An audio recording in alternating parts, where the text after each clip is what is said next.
Welcome, my fellow brainiacs. Today I'll be sharing a fun article about Victorian fashion.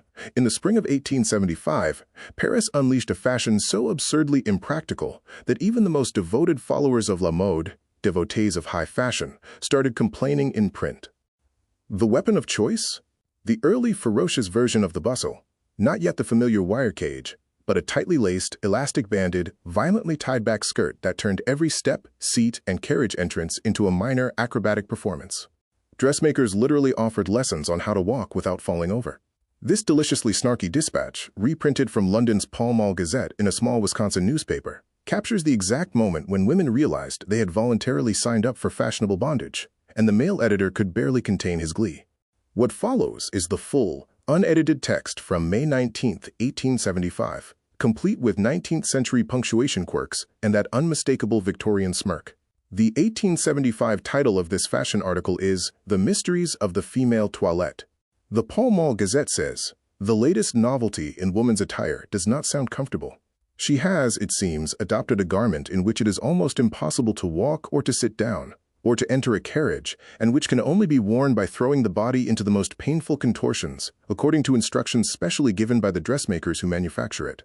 The Paris correspondent of the Queen gives the following account of this new article of dress. "Demi-trains," says the correspondent, "are inconvenient for the street and even for getting into a carriage, and they are so tied back and banded with elastic that walking and, above all, sitting down are not the easy, careless movements of yore." Some dressmakers give instruction as to the management of these demi-trains. The best manner of gathering up the train is to turn to the right, bending slightly backwards, and to take hold of the dress as low down as possible with the right hand. When you straighten and stand upright again, the skirt will be slightly lifted, and thus become no longer than a short costume. When you wish to let the skirt trail again, you must throw it back with a sweep of the right hand. This will be found a much more graceful way of preserving the train from contact with the streets than by lifting it on each side with both hands. Man dressed in a coat or pair of trousers involving so much trouble and agony would hardly feel up to performing those duties which woman kindly proposes to take on her own hands.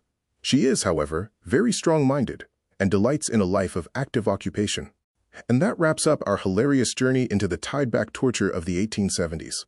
Thank you for spending your time with me today, my brilliant brainiacs. I appreciate every single one of you.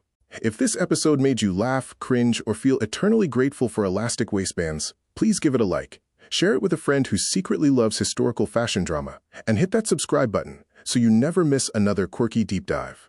Before I go, I really want to know, what's the most uncomfortable or downright ridiculous fashion trend you've ever suffered through just to look cool? Low-rise jeans that required strategic breathing? Shoulder pads that could double as armor? Heels so high you needed a spotter? Leave your comments below. Until next time, stay curious, stay comfy, and keep those brains buzzing.